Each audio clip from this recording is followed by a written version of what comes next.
Hello again. This is day 40 of our Reading Through the Bible Together in a Year series. Today we're covering Numbers chapters 8 through 10. Now, up until this point, for the last several days, the children of Israel have been at Mount Sinai receiving instructions from God about Levitical law, kosher laws, sacrificial system, instructions for the tabernacle. They built the tabernacle. All this has happened. At the beginning of Numbers, right, there's lots of censuses and taking count of who is who and where their tents should be placed around the tabernacle and what order they're supposed to travel. But today we're getting to the first time that Israel leaves Mount Sinai after the covenant. So let's see how it goes. And Yahweh said to Moshe, "Say to Aaron, when you put the lights in their places, the 7 lights will give light in front of the support." And Aaron did so. He put the lights in their places so that they gave light in front of the support, as Yahweh gave orders to Moshe. The support for the lights was of hammered goldwork, from its base to its flowers. It was of hammered work, from the design which Yahweh had given to Moshe. He made the supports for the lights. And Yahweh said to Moshe, "Take the Levites out from among the children of Israel, and make them clean. And this is how you are to make them clean. Let the holy water which takes away sin be put on them, and let all the hair all over their bodies be cut off with a sharp blade. And let their clothing be washed and their bodies made clean. Then let them take a young ox and its meal offering, crushed grain mixed with oil, and take another ox for a sin offering. And make the Levites come forward in front of the tent of meeting, and let all the children of Israel come together. And you are to take the Levites before Yahweh, and the children of Israel are to put their hands on them. And Aaron is to give the Levites to Yahweh as a wave offering from the children of Israel, so that they may do Yahweh's work. And the Levites are to put their hands on the heads of the oxen, and one of the oxen is to be offered for a sin offering, and the other for a burnt offering to Yahweh, to take away the sin of the Levites. Then the Levites are to be put before Aaron and his sons, to be offered as a wave offering to Yahweh. So you are to make the Levites separate from the children of Israel, and the Levites will be mine. After that, the Levites will go in to do whatever has to be done in the tent of meeting. You are to make them clean and give them as a wave offering. For they have been given to me from among the children of Israel, in place of every mother's first son, the first to come to birth in Israel. I have taken them for myself. For every mother's first son among the children of Israel is mine, the first male birth of man or beast. On the day when I sent death on all the first sons in the land of Egypt, I made them mine. And in place of the first sons among the children of Israel, I have taken the Levites. And I have given them to Aaron and to his sons from among the children of Israel, to undertake for them all the work of the tent of meeting, and to take away sin from the children of Israel, so that no evil may come on them when they come near the holy place. All these things Moshe and Aaron and the children of Israel did to the Levites. As Yahweh gave orders to Moshe about the Levites, so the children of Israel did. And the Levites were made clean from sin, and their clothing was washed, and Aaron gave them for a wave offering before Yahweh. And Aaron took away their sin and made them clean. And then the Levites went in to do their work in the tent of meeting before Aaron and his sons. All the orders which Yahweh had given Moshe about the Levites were put into effect. And Yahweh said to Moshe, "This is the rule for the Levites. Those of 25 years old and over are to go in and do the work of the tent of meeting. But after they are 50 years old, they are to give up their work and do no more, but be with their brothers in the tent of meeting, taking care of it, but doing no work. This is what you are to do in the connection with the Levites and their work." And Yahweh said to Moshe in the wasteland of Sinai, in the first month of the 2nd year after they had come out of the land of Egypt, "Let the children of Israel keep the Passover at its regular time. In the 14th day of this month, at evening, you are to keep it at the regular time, and in the way ordered by the law." And Moshe gave orders to the children of Israel to keep the Passover. So they kept the Passover in the first month, on the 14th day of the month, at evening in the wasteland of Sinai, as Yahweh gave orders to Moshe. So the children of Israel did. And there were certain men who were unclean because of a dead body, so that they were not able to keep the Passover on that day. And they came before Moshe and before Aaron on that day, and these men said to him, "We have been made unclean by the dead body of a man. Why may we not make the offering of Yahweh at the regular time among the children of Israel?" And Moshe said to them, "Do nothing until Yahweh gives me directions about you." And Yahweh said to Moshe, "Say to the children of Israel, if any one of you or of your families is unclean because of a dead body, or is on a journey far away, still he is to keep the Passover to Yahweh. In the 2nd month, on the 14th day, in the evening, they are to keep it, taking it with unleavened bread and bitter-tasting plants. Nothing of it is to be kept until the morning, and no bone of it is to be broken. They are to keep it by the rules of the Passover. But the man who, not being unclean or on a journey, does not keep the Passover, will be cut off from his people, because he did not make the offering of Yahweh at the regular time. His sin will be on him. And if a man from another country is among you and has a desire to keep the Passover to Yahweh, let him do as is ordered in the law of the Passover. There is to be the same rule for the man from another nation and for him who had his birth in the land. And on the day when the house was put up, the cloud came down on it, on the tent of witness. And in the evening there was a light like fire over the house until the morning. And so it was at all times. It was covered by the cloud and by a light as of fire by night. And whenever the cloud was taken up from over the house, then the children of Israel went journeying on, and in the place where the cloud came to rest, there the children of Israel put up their tents. At the order of Yahweh, the children of Israel went forward, and at the order of Yahweh they put up their tents. As long as the cloud was resting on the house, they did not go away from that place. When the cloud was resting on the house for a long time, the children of Israel, waiting for the orders of Yahweh, did not go on. Sometimes the cloud was resting on the house for 2 or 3 days.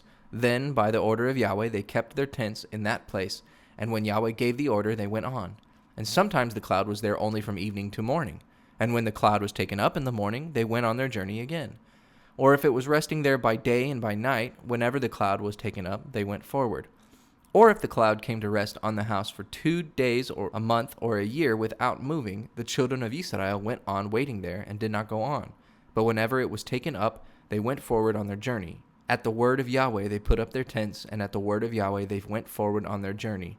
They kept the orders of Yahweh as he gave them by Moshe.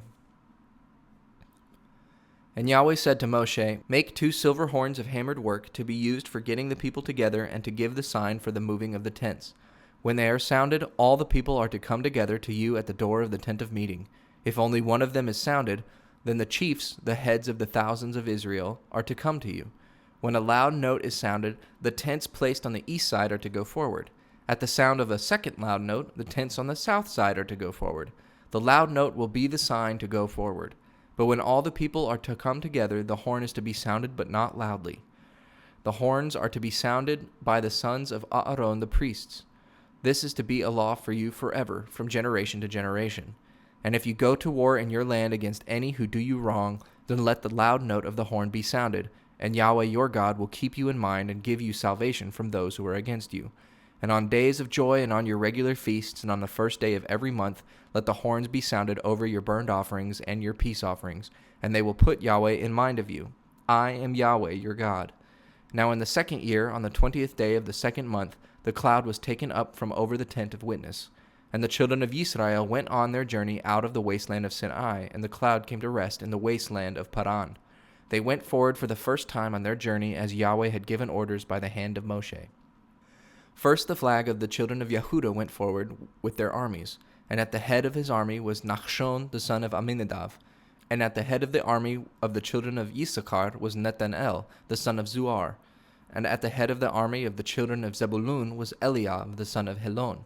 Then the house was taken down, and the sons of Gershon and the sons of Merari, who were responsible for moving the house, went forward. Then the flag of the children of Reuven went forward with their armies, and at the head of his army was Elitzur, the son of Shedeur.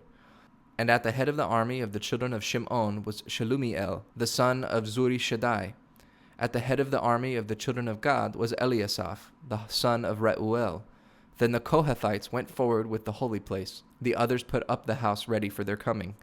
Then the flag of the children of Ephraim went forward with their armies, and at the head of his army was Elishama, the son of Ammihud. At the head of the army of the children of Manasseh was Gamaliel, the son of Pedatsur. At the head of the army of the children of Benjamin was Avidan, the son of Gideoni. And the flag of the children of Dan, whose tents were moved last of all, went forward with their armies, and at the head of his army was Ahiezer, the son of Ammishaddai. At the head of the army of the children of Asher was Pagiel, the son of Ochran, and at the head of the army of the children of Naphtali was Ahira, the son of Enan. This was the order in which the children of Israel were journeying by armies, so they went forward. Then Moshe said to Hovav, the son of his father-in-law Reuel the Midianite, "We are journeying to that place of which Yahweh has said, 'I will give it to you.' So come with us, and it will be for your profit, for Yahweh has good things in store for Israel." But he said, "I will not go with you. I will go back to the land of my birth and to my relations." And he said, "Do not go from us, for you will be eyes for us, guiding us to the right places in the wasteland to put up our tents. And if you come with us, we will give you a part in whatever good Yahweh does for us." So they went forward 3 days' journey from the mountain of Yahweh, and the ark of Yahweh's agreement went 3 days' journey before them, looking for a resting place for them. And by day the cloud of Yahweh went over them when they went forward from the place where they had put up their tents. And when the ark went forward, Moshe said, "Come up, Yahweh, and let the armies of those who are against you be broken, and let your haters go in flight before you." And when it came to rest, he said, "Take rest, Yahweh, and give a blessing to the families of Israel." And they're off. Finally, Israel, after a year of being at Mount Sinai and all the instructions and all the things that they've learned and done, it's time for them to finally leave Mount Sinai and head off into the wilderness so that they can go to the promised land that God has promised them. Now, spoiler alert, they're not going to get there like they should get there. Unfortunately, there's going to be some things to come along the way, but that's future readings, not today. A couple things I'd like to point out from today's reading. I really like at the very end of chapter 8, this concept that God wants the Levites between the ages of 25 to 50. He wants that age group to do the actual work in the tent of meeting, in the tabernacle. But the Levites that are over 50, he wants them in the tabernacle with the guys who are doing the work, but they're not supposed to be doing any work. So we kind of already see this like mentorship aspect of what it meant to do the work for God. And I think it's really important. I mean, you can imagine like a 45-year-old Levite who's working with a brand new 25-year-old Levite at the work in the tabernacle, right? The right kind of sacrificing, all the preparation of the bread and the incense and all that. You have the older guys doing the work, hanging out with the young guys, teaching them how to do it. And then after they're not allowed to do the work anymore, after they're past the age of 50, they're still there. And their input is welcome, and they're talking, and they're conversing, and they're making sure everything's going well. They're just not doing the work themselves. How cool would it be if churches just always ran on this system where people in the middle who are still doing the work have younger people working with them to learn, and then the older people, having done all the work themselves, don't do any work, go out of their way to not do the work, but be there to help guide those who are. So it's just an interesting thing, some wisdom that maybe we can take into our church settings for sure. But another thing I just wanted to point out, or for you to think about, is the importance of a nomadic tabernacle, right? A temple that moves, a temple that goes from place to place, a temple that has its God with it. The God and people are in the same vicinity, and that vicinity moves. Totally foreign to the ancient concept, but so beautiful, so wonderful that God goes before his people and he's with them at all times. And it's just a great imagery that we have. And so I want you to maybe think about these kinds of things as you have a wonderful day.